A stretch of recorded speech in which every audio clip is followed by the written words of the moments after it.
کربلا کا میدان تھا اور امام حسین اپنے کچھ گنے چنے ساتھیوں کے ساتھ ظلم کے خلاف کھڑے تھے۔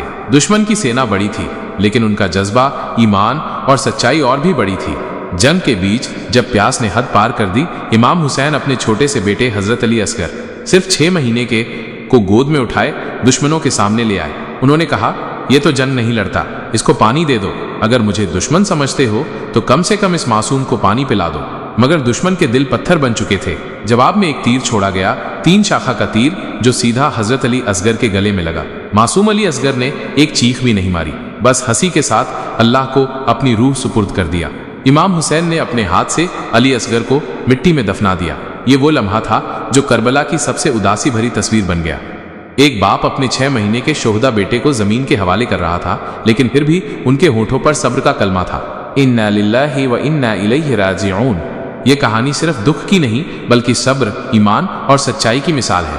کربلا ہمیں سکھاتا ہے کہ حق کے لیے کھڑے رہنا، چاہے قربانی کتنی بھی بڑی کیوں نہ دینی پڑے، ایک مومن کا فرض ہے۔